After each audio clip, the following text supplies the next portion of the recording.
read some books. Today we are going to be looking at, well, books.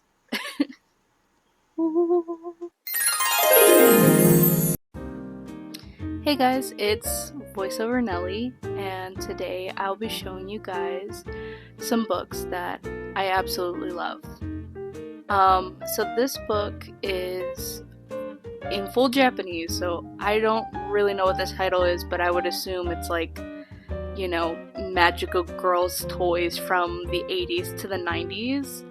And this book is just so, aesthetically pleasing, and I am, obsessed with magical girl items. If you've seen my Instagram, put that up right there. I love drawing, bottles, magical looking bottles, and wands and stuff like that. So this book is probably one of my holy grails, honestly. I refer to it a lot when drawing stuff like that.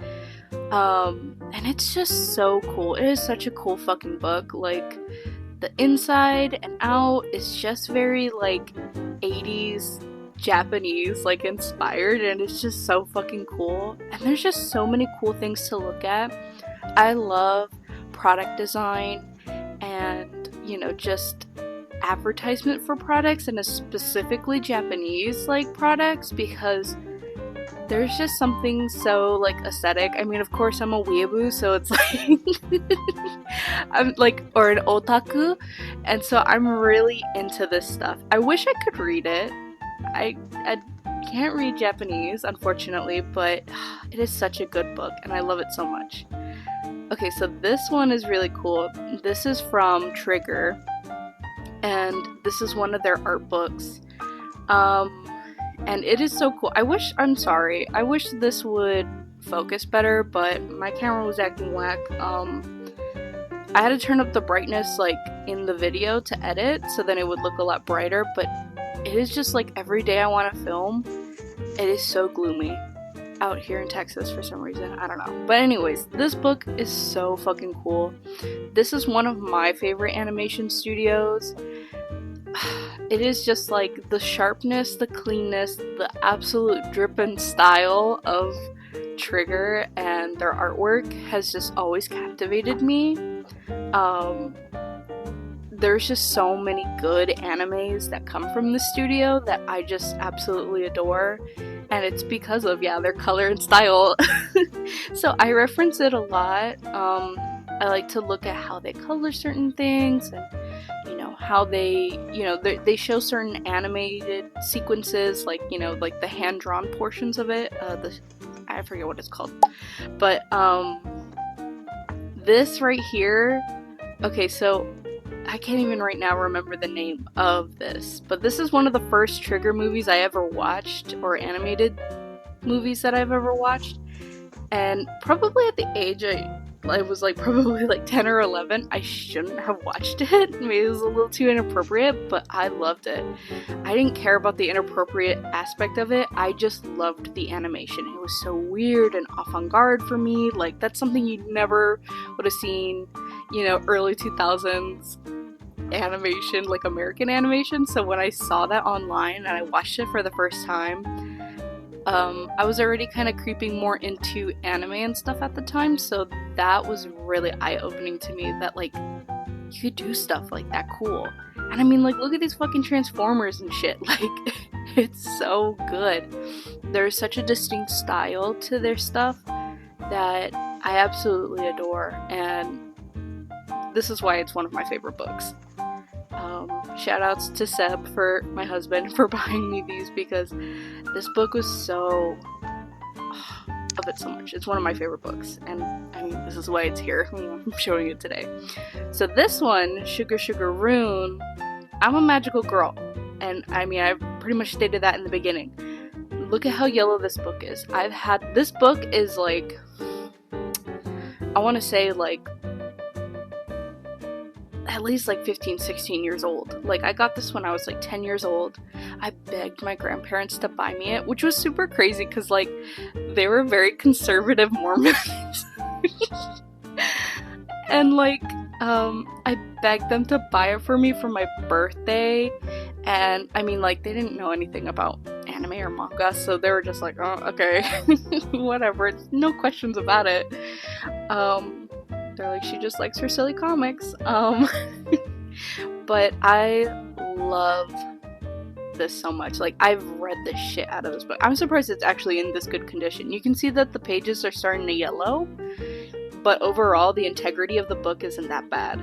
But I would read this book endlessly, and I really wish I could get more of the series, like in manga form. But it is very hard to get it out here in the States, at least for me, or it's very expensive. But Mayuko, I think, Ano, she's such a wonderful artist, and I have another book from her, and I'm surprised I didn't film it, but I'll have to do that in another series, because I do have more books that I really love. But yeah, this book is pretty cool. I love it. I can't get my hands on a Gothic Lolita Bible. I'll pop it up in the screen just so then y'all can see it, but one of those. They're very expensive, so this is the closest I could get to that. And it's so cool. Like, look at these styles, and it's like classic Japanese, like street fashion, like Lolita, like that. That's, for my OC right here, Gothic Neko. A lot of the style and stuff, like her dress currently, how I draw it, is very like inspired by early 2000s, like Gothic Lolita. Because that's what I hold dear, and it's like seeing these pictures and stuff like online when I was like really young and just getting into fashion and stuff like that, very integral. So finding this book like 10-15 years later was really cool. I'm so happy. This is probably one of my grail books as well. I love it so much. It's just so cool, and it's just very stylized. So this book, this manga, Hayate, the Combat Butler, I think I'm saying that right, very loved. One of the first mangas I bought myself. I don't remember if I bought it at like, not Barnes and Nobles, but not Hastings. I don't know. One of the other ones. I'll put it down right there. I'll write it. But God, I just, I was just like, get my hands on anything. And if the thing looked cool, like if the cover looked cool and stuff, I'd fucking buy it. And this just was like, yes, for me. It's stupid, and it has that early 2000s, like, Japanese, like, semi, like, pervy aspect to it. I loved a lot of, like, action comedies or, like, romance comedies besides, like, magical girl stuff. So this was very in my realm. Some of the stuff I'm just like, okay. Looking now as an adult, I'm like, okay, maybe she shouldn't have been reading that. Like, that's a little... But, I would say overall it's very, like, integral, once again. Like, very, like, inspired me, as an artist later on and stuff like that. So, you'll see a common theme in a lot of these books that, like, they are either, like, Gothic Lolita-esque, or, goth in nature, or, like, very sharp lines, or certain color palettes that very much, so this note, so one of my friends, I let them borrow my book, and they wrote that in there, and I was like, okay, thanks for writing in my book. I don't know why I left it there. I must have just thought it was funny.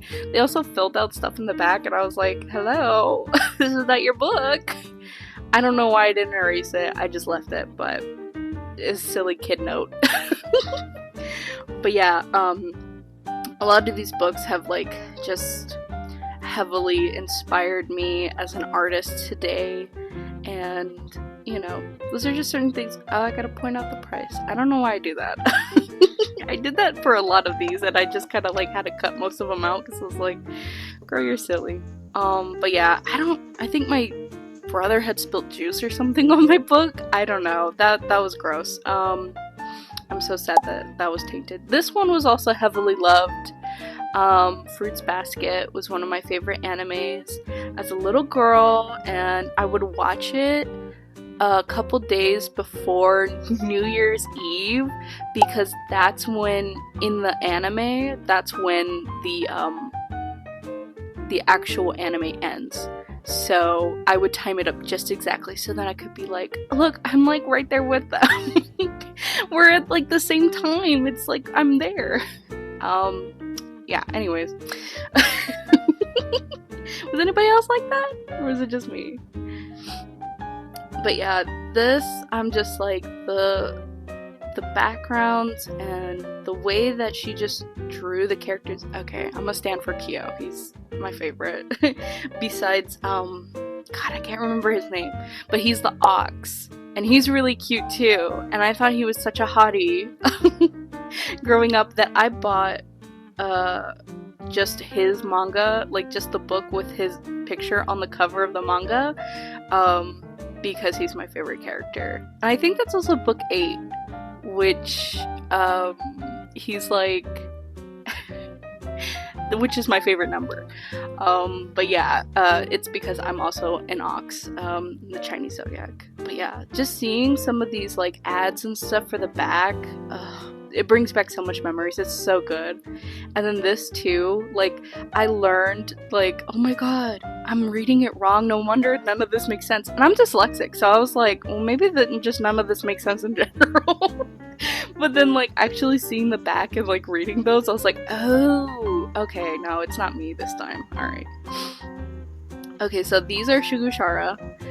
These, like, this series, like, heavily impacts my brand as it is right now. I like to use a lot of their motifs and just the way, like, even just some of their advertisements and stuff. I try to integrate that as much as I can into my own personal brand. With the main character, Amu, I really am like, I don't know, I just really heavily related to her, and even as an adult, I still do, to an extent. I was just always like, oh my god, like, same girl, like, I just am cool, spicy and cool. Like, one of the first episodes, they're like, oh my god, like, Amu's just so, like, spicy and cool, and like everybody's just like, she's just cool, mysterious kind of, but she's just like kind of shy, but she's like really friendly, and she's just really stylish, and everybody's just like, oh my god, she's just so stylish and so cool, and I want her to be stylish and cool. But yeah, it's just like, I love this series so much. Very, like I said, very integral to my brand. I mean, just the way that she colors and draws everything is just so immaculate. Like, very stylized once again, and just so fucking cool. Just dripping in pizzazz. Like, I don't know how to word it correctly, but like, just some of these scenes are just like so good. Like, just dynamic but pretty, and, you know, like, feminine. Like, just very stylish, and it's just like, it has just always been something that, like, I've just admired and just wanted to integrate into my own art, and have to an extent. I don't know if I'll ever be that good, but a girl can dream and try. So, I mean, just some of these scenes are just so beautifully illustrated. Like, oh my god, just the sparkles and the you know, it's so fucking cool, and it's just something I love so much. But yeah, like, these books are just heavily loved. Not actually, I take that back. Like, these ones are actually well preserved, but, like, heavily loved in my heart. I had, at a certain point of collecting, I had the foresight to just, like, start actually, like, taking care of these and not, like, toting them around with me everywhere I went, because, you know, I wanted them to be well preserved. And then, you know, at a certain point on YouTube, you would start seeing, like, people's, like, room tours. Oh my god, I don't know if anybody else loves room tours, but in this era of, like, otaku, like, room tours and stuff was so fucking cool. I wanted a big collection of manga. Like, I wanted to, like, you know, have that dream. I'm not really there yet, but I'm getting there. But God, look at these scenes. I'm sorry, I'm bouncing around everywhere, but yeah, just like, oh my God, look at that. Like, it's so fucking cool. And it's just like, and I wish the camera would better capture it. I feel like my camera is kind of blurry through a lot of this. And it's just because of the poor lighting. I need to like actually bring out my soft boxes and stuff, but oh my God, these books are so cool. And it's like, yeah, just even getting merch or anything for this particular brand, or a lot of the things that I like, are very hard to get in the States. So I don't know, I'll have to start looking into like proxy sites and stuff and like importing stuff, unfortunately. I wish I didn't have to, but that's really what it's gonna come down to. Like, look at that. Oh my God. Yeah, that scene is just like, it's so beautiful. The background is just so dreamy. I love this so much. But yeah, room tours. Love them. And would just love seeing like everybody's like collections, and then like the Copics. I don't know if y'all were like watching some of the like Copics or like artist room tours, but back in the day, like 2010 2011, like, or even 12, those rooms were poppin'. Those were like my ultimate dream rooms, and like aspired to have that. Like, see, look at that, like that's so cool. Like it just fades into like just a part of his head and the body and everything. Just these pages are so cool, and it's just like, it has just like such a dreamy, like ethereal look to it that like just I totally gravitate towards. I need to rewatch the anime, honestly, and probably reread these, but I wish I had more in my collection. But like I said, they're just so hard to get in the States, or I'd always forget like which ones that I had at home. But yeah.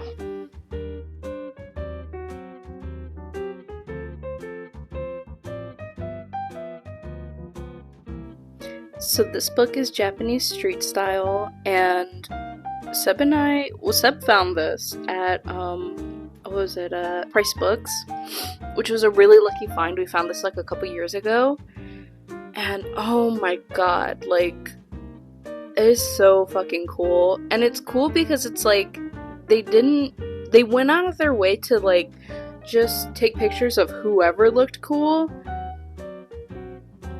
So it wasn't like just Japanese folks. There's like, you can tell like there's other ethnicities represented here, like these Latinas. I'm assuming they're Latina. They look pretty Latina. Over here, like, it was really cool, and you know, very rare to see, honestly, like in books like this from back in the day. I only hope to be just as stylish as everybody in this book. Like, they look so cool, and it's just wild to me, like, you know, they were just out here dressing like this just cuz. I mean, like, that's what I do, but, you know, but more so in the context of, like, one of the big magazines called Fruits, I'll put a picture up here, went out of print because they said that there was just no more stylish people out in the wild in Japan anymore. Like, there was none of this anymore, which I think in a way also kind of woke people up to start doing that more in a result to that, I think. But also it has inspired other magazines and things like that to start taking pictures in other countries, like what is it called, Frutas or something like that. It's a Mexican magazine, and they take pictures of people's fashion, so it's really cool. And it's interesting to kind of like, I don't know, that conversation in itself is a very interesting one that I'll have to make a video on. But speaking of making videos, I hope y'all enjoyed this video and, you know, got to learn a little bit about what I like, and maybe we can relate to that in the comments. I love to talk about things that I'm super interested in and this so happens to be one of them. I hope y'all have a good rest of your day though. Okay, bye!